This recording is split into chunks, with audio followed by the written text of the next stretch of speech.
옹스햇은 미국 뉴저지주 벌링턴 카운티의 펜버튼 타운시, 뉴저지 파인바렌스에 있는 유령 마을입니다. 뉴저지 루트 72와 72 교차하는 포마일 서클 서쪽의 맥놀리아 로드에 위치해 있습니다. 이 마을은 1980년대부터 옹스햇으로 알려진 음모론의 배경이었으며 한 그룹의 과학자들이 이 마을에서 평행 차원으로 진입했다고 알려져 있습니다. 이 음모론은 조셉 메서니가 2002년에 출판한 책에서 시작되었습니다. 조셉은 1인칭으로 쓰여진 자신의 책에서 뉴저지주의 신비한 유령 마을에 대한 진실을 밝히기 위해 조사하는 저널리스트의 이야기를 들려주며 마을에서 일어나던 모든 일들을 자세히 설명했습니다. 조셉은 이 책을 재미있는 허구의 작품으로 보여지도록 의도했습니다. 하지만 많은 사람들은 책 속에 등장하는 이야기를 과학적 음모의 사실적 증거로 간주했으며 여기에 대한 조셉의 부인은 미국 정부의 압력과 박해의 결과였다고 판단했습니다. 마을 이름인 옹스햇의 유래는 유튜브 사연 채널도 취급하지 않을 정도로 치졸합니다. 19세기 초에 이 마을에는 화려한 비단 모자를 쓰고 다니며 한여자와 불륜을 저지르던 옹이라는 이름의 남자가 있었고, 어느 날 화가 난 여자의 남편이 옹을 찾아가 모자를 낚아채고 마구지 빨았습니다. 좌절한 옹은 망가진 자기 모자를 집어던졌고 모자는 소나무 가지에 걸렸습니다. 이때부터 마을은 옹스햇이라고 불리게 되었습니다. 옹스햇 마을은 한 개의 오두막으로 시작했습니다. 1860년대에 이르러 이 마을은 불법 복제품을 판매하고 외딴 지역에 술을 공급하면서 돈이 도는 활기찬 도시로 성장했습니다. 그러나 이 마을은 그 다음 해부터 급격히 쇠퇴했고 1930년대까지는 지도에 여전히 표시되었지만 주민들의 대다수가 떠나면서 거의 버려졌습니다. 21세기 현대에는 여기저기 잡초가 무성하고 흉가로 변한 건물들만 서 있습니다. 이 작은 시골 마을은 조셉 메서니가 출판한 책이 아니었다면 영원히 알려지지 않은 오지의 유령 도시로 남아 있었을 것입니다. 그러나 마을에 대한 음모론은 조셉이 책을 출판하기 전부터 존재했습니다. 조셉의 책에 따르자면 1978년에 왈리파드라는 이름의 남자가 옹스햇 마을이 위치한 뉴저지 파인바렌스에서 200에이커의 땅을 구입한 후에 정착했습니다. 이 당시 왈리파드는 비밀 컬트 조직인 미국 무어정교회의 일원으로 인도, 이란, 아프가니스탄과 같은 이국적인 지역에서 다양한 철학, 마술, 심령술 기법을 연구하다가 미국으로 돌아왔습니다. 왈리는 곧 무어과학 아슈람이라는 또 다른 컬트 조직에 가입했습니다. 왈리는 가출 소년 몇 명과 2명의 레즈비언 무정부주의자로 구성된 엉뚱한 사람들과 함께 자신이 구매한 땅으로 이사를 했는데, 이것은 아무리 좋게 봐주려고 해도 분명히 정상적인 범죄의 조직이 아니었습니다. 왈리파드는 자신이 추종하는 컬트 조직의 가르침을 퍼뜨리고 많은 추종자를 끌어모으기 위해 노력했습니다. 잡다한 사회부적응자, 이교도들과 각계각층의 사람들이 모여들었고, 이들 중에는 프랭크 돕스와 알티아 돕스라는 이름의 남매과학자들이 있었습니다. 이들 두 과학자들 또한 자신들의 아버지가 운영하는 텍사스의 UFO 숭배 공동체 내에서 자랐기 때문에 기이하고 평범하지 않은 성장 과정을 보냈습니다. 두 사람은 뉴저지의 프린스턴 대학에서 인지혼돈이라고 부르는 것에 대한 연구를 하고 있었습니다. 이것은 상당히 복잡하지만 ESP나 텔레파시와 같은 인간의 잠재력을 끌어내기 위해 뇌의 미개척 부분을 활용하는 연구를 수반합니다.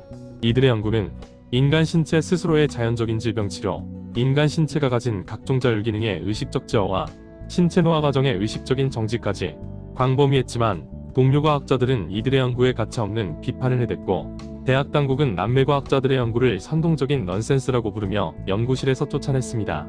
두 남매의 선구적인 연구는 주류 과학계에서는 받아들여지지 않았지만, 왈리파드는 이들의 연구를 높이 평가했고 자신의 컬트 조직에 영입하게 됩니다. 그리고 남매 과학자들은 기꺼이 자신들의 연구를 이해해주는 왈리파드와 그의 조직 내에서 선봉에 자리 잡게 됩니다. 이들은 왈리파드가 구입한 땅에 있는 버려진 업간을 즉시 리모델링해서 실험실을 만들었고, 이전의 주류과학계에서 받았던 가혹한 비판에 더 이상 구애받지 않고 연구를 계속할 수 있었습니다. 왈리파드와 그의 추종자들은 남매과학자들의 연구를 적극적으로 지지했으며 혼돈연구소를 설립해 두 과학자가 필요로 하는 자금과 여러 특수장비를 확보할 수 있었습니다. 해롤드 액튼과 마틴 칼리카크라는 2명의 비주류 과학자들이 남매 과학자들에게 합류했습니다. 이들 4명의 과학자들이 실행한 수많은 기이한 실험의 주된 목적은 인간이 가진 잠재적인 능력을 풀기 위한 것이었습니다. 왈리파드의 전폭적인 지원 아래서 이들은 피험자들에게 다양한 환각제를 사용하면서 뇌활동을 모니터링했고, 전기자극을 사용하여 뇌파를 조작하면서 인간의 마음속에 잠재되어 있는 능력을 끌어내려고 시도했습니다. 이들 과학자들이 사용한 특수장비들 중에는 인간 피험자에게 다양한 전극을 부착시키고 컴퓨터에 연결해 인간의 생리적 반응을 측정하기 위한 감각박탈 챔버로 불리는 에그라는 장치가 있었습니다. 피험자는 또한 뇌파 조작기로 불리는 헬멧을 쓰고 있었습니다.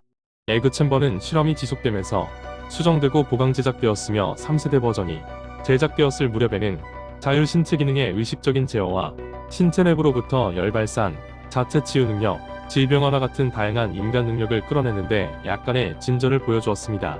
그러나 에그의 네 번째 버전이 만들어졌을 때 기괴한 결과가 나타나기 시작했습니다. 과학자들은 4세대 에그를 사용하여 프로세스를 더욱 개선하고 키트라는 별명을 가진 가출인 중 한 명에게 테스트했습니다. 실험 중에 갑자기 에그와 피험자 키트가 모든 사람의 눈앞에서 완전히 사라졌으며 7분 후에 깜짝 놀란 상태로 크게 흥분한 키트와 함께 다시 나타났습니다. 키트는 자신이 다른 차원으로 진입해서 인간이 없이 물과 식물만이 풍부한 세계를 경험했다고 주장했고, 경악한 과학자들은 자신들이 차원의 문을 열었다고 판단했습니다. 과학자들은 마침내 4세대 에그를 개조해서 차원 게이트를 만들었고, 이어지는 실험에서 다른 피험자들 역시 성공적으로 다른 차원에 들어갔다가 돌아왔다고 알려져 있습니다. 이런 와중에 옹스에슨 10마일 거리에 있던 미 육군 지원부대인 포트딕스에서 위험한 핵물질이 누출될 위협을 받았습니다. 왈리파드와 과학자들 그리고 옹스에스의 조직원들은 차원 게이트를 사용하여 평행 차원으로 피신하기 시작했으며 그곳에 머물면서 자신들만의 세계를 만들기 시작했습니다. 군 관계자들이 이 지역을 샅샅이 조사하고 주민들을 소개하는 과정에서 옹스엔 마을에서 벌어지고 있던 각종 실험과 왈리파드의 과학자들이 만든 특수기계의 능력에 대해 알게 되었고, 무장한 군인들을 보내 마을을 급습했습니다. 이 과정에서 옹스에스에 남아있던 주민들은 사방으로 도망치기 시작했고, 여러 명이 연행되고 사망하면서 옹스엔 마을의 왈리파드가 설립한 조직은 완전히 해체되었습니다. 다른 차원으로 진입했다고 알려진 왈리파드와 몇몇 사람들에 대해서는 그 후로 알려진 바가 전혀 없습니다. 책의 저자인 조셉 메서니는 분명히 이 사건을 기록한 비밀 문서를 습득했다고 주장했으며, 차원 게이트 생성과 관련된 과학자 중 한 명을 인터뷰하기까지 했습니다. 이 사건을 더욱 오리무중으로 만든 것은 조셉 메서니로 이 사건이 자신의 책을 통해 대중에 알려지고 주목을 받게 되자 동문서답과 모호한 답변을 유지하면서 나중에는 결국 자신의 입을 철저히 닫았습니다. 언제나 그렇듯이 이런 유형의 사건은 믿는 쪽과 안 믿는 쪽으로 갈렸습니다. 믿지 않는 사람들조차 조셉의 책은 적어도 현실에 근거한 것이라고 생각하는 경향을 보였습니다. 진실이 무엇이든 옹스의 사건은 확실히 이상한 사건이었으며 실제로 일어난 차원 간 여행 사례로 거론됩니다. 옹스의 시야기가 사실이라면 그것이 과학자들이 다른 차원으로 가는 관문을 여는데 성공한 유일한 경우는 아닐 것입니다. 2008년 9월에 작동을 시작한 이래로 유럽입자물리연구소에서 운영하는 세계에서 가장 크고 가장 강력한 강입자 충돌기는 차원 간 균열을 증명하는 기술력의 원천입니다. LHC는 스위스 제네바의 300피트 지하에 위치하고 있으며 27km에 달하는 광대할 루프로 구성되어 있습니다. 이 루프는 빅뱅의 조건을 재현하는 것을 포함하여 우리 우주의 비밀을 풀기 위한 목적으로 운용되며, 우리 우주가 어떻게 형성되었는지를 밝혀내면서 암흑물질도 찾고 있습니다. LHC에서의 다양한 실험과 관련된 가장 유명한 발견 중 하나는 물질의 질량을 나타내는 힉스 입자가 관찰된 것입니다. 지하 깊은 곳에 위치한 이러한 대규모 과학시설이 빛의 속도로 입자를 충돌시킨다는 것은 다소 무섭게 들리는 것이 사실입니다. 그리고 여러가지 기이한 실험을 하는 과학자들이 지하에 배치되어 있다는 현실은 대중 사이의 불길함과 상당한 의뢰를 불러일으키면서 온갖 종류의 추측과 음모론을 낳았습니다. 음모론의 대표적인 것으로는 LHC가 미니어처 블랙홀을 생성하거나 우리가 존재하는 현실 자체를 없앨 수 있다는 것이며, 이러한 것들 외에도 유럽 입자물리연구소가 지하 깊숙한 곳에서 모든 종류의 극비 실험을 하고 있다는 다양한 아이디어와 소문이 있습니다. 가장 인기 있는 음모론 중 하나는 LHC가 차원 간 게이트를 여는데 적극적으로 참여하고 있고 순간이동을 가능하게 하면서 심지어 지구에서 천국으로 가는 문을 열기까지 한다는 것입니다. 실로 이것은 교회의 신자님들이 열광할 만한 음모론입니다. 물론 지옥으로 가는 관문도 열 수 있다고 하며, 이것이 만약 사실이라면 목사들은 자신들의 교회를 스위스 제네바에 앞다투어 세우게 될 것입니다. 2012년에는 선의 과학자들이 네피림이라고 하는 성서의 거인들을 열려진 차원 관문을 통해 들어오게 했다는 소문이 있었습니다. 이 문제에 대한 연구자들은 다른 차원에 존재하는 모든 종류의 이상한 생명체들이 이러한 차원 간 출입구를 통해 넘어올 수 있다고 말했습니다. 간혹 카메라에 잡히는 정체를 알 수 없는 생물이나 추파카브라 등은 우연히 열린 차원 간 게이트를 통해 넘어온 것으로 볼 수 있습니다.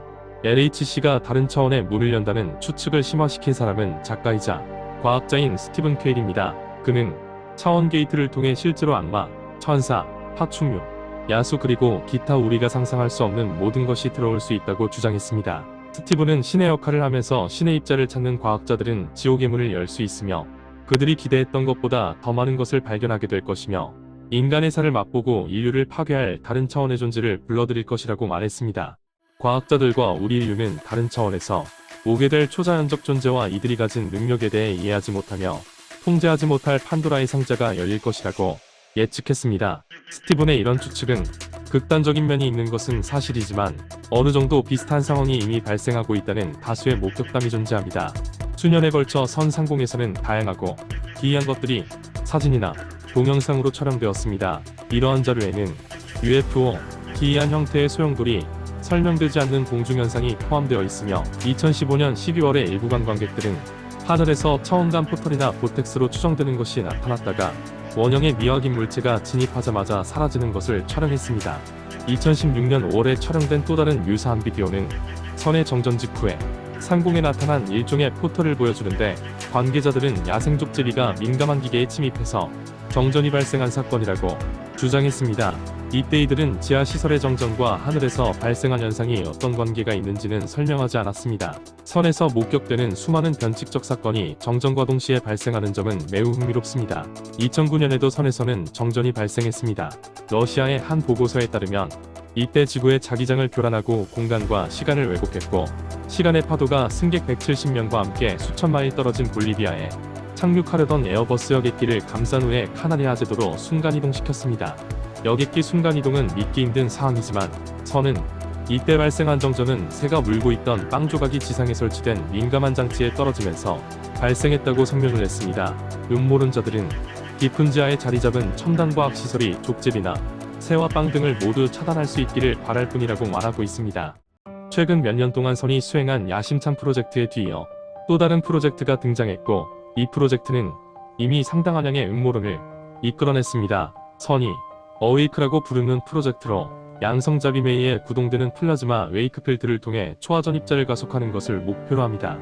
이 프로젝트는 이전과는 달리 더욱 불길하고 무섭게 들렸기 때문에 차원 사이의 포털을 여는데 중점을 둔 실험일 수 있다는 추측을 불렀습니다. 2016년 6월 24일 어웨이크 프로젝트가 준비되고 실험이 예정된 날 선 상공에서는 포털 모양의 구름이 형성되는 놀라운 사진이 촬영되었습니다. 이와 같은 사진과 비디오는 교묘하게 조작된 컴퓨터 그래픽 속임수라고 볼 수도 있지만 선이 실행한 다차원적 출입구의 개방을 추구하는 실험의 결과라고 주장하는 상당히 많은 사람들이 있습니다. 실제로 차원 사이에 찢어진 부분이 우리의 현실 자체를 변경하고 만델라 효과와 같은 현상을 만들기 위해 우리 우주를 미묘하게 변화시키고 있다는 주장도 있습니다. 음모론자들은 특정 이름에 대한 것들도 놓치지 않습니다. 선이라는 단어 조합은 지하세계의 이교도신 세르누노스의 네 글자에서 유래했습니다. 사실상 선은 부분적으로 생제니푸이라는 프랑스 마을에 위치하고 있으며 푸이라는 단어가 아폴라야쿵, 그러니까 고대의 지역 주민들이 믿었던 아폴로 신에게 바쳐진 신전을 뜻하는 라틴어에서 유래했다는 사실을 지적했습니다. 그리고 고대의 이 지역 주민들에게는 아폴로 신이 현재의 선이 자리 잡은 곳에 지하세계로 가는 포털을 만들었다고 알려져 있었습니다. 이런 모든 것들은 날조된 음모이론이거나 대중의 불안한 감정에 기인한다고 볼 수 있고 선의 첨단 장치가 실제로 차원 간의 게이트를 열 수 있는지 여부는 내부 관계자들이 아니면 알 수 없습니다. 하지만 한 가지 확실한 점은 음모론자들이나 무지한 대중뿐만 아니라 선의 입자 충돌기를 경계해서 그것을 사용한 실험이 예상치 못한 심각한 영향을 미칠 수 있다고 생각하는 대중의 인지도가 높은 유명인사들이 존재한다는 것입니다. 전설적인 물리학자인 스티븐 호킹은 선이 모든 생명을 끝장내는 블랙홀을 생성할 수 있다고 경고했으며 심지어 선에서 리서치와 과학 컴퓨팅 책임자로 일하는 물리학자 세르지오 베르톨루치도 차원 사이에 문이 열릴 수 있으며 이 문에서 무언가 나올 수도 있고 우리가 그것을 통해 무언가를 보낼 수도 있다고 말했습니다. 선의 강입자 충돌기로 불리는 장치가 의도적이든 아니든 차원 포털을 여는데 사용되는 여부는 불분명하지만 이 장치가 지하에서 작동하고 있는 한 우리 세계에는 음모론과 두려움이 계속해서 소용돌이칠 것이 확실해 보입니다. 실제로 지구에는 다른 차원으로 가는 일종의 관문 역할을 하는 곳이 몇 군데 있습니다. 그중 하나가 페루 안데스 산맥에 위치한 마르카와시 성림이라고 알려져 있습니다. 요원이 불분명한 다양한 동물과 인간형 모양으로 조각된 화강한 바위로 가득 찬 이 신비스러운 돌숲은 이미 오랫동안 이 지역 원주민에게 신성한 장소였습니다. 이 돌숲에서는 오랫동안 원주민들의 실종 사건이 지속적으로 발생했으며 다른 차원으로 가는 관문이 있다고 알려져 있습니다.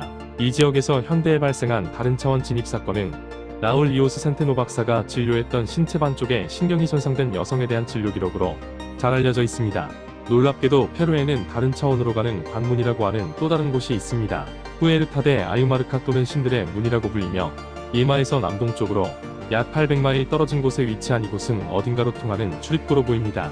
이 지역 전설에도 언급되고 있다시피 지역 주민들은 이곳이 한때 다른 차원으로 가는 관문 역할을 했다고 믿고 있습니다.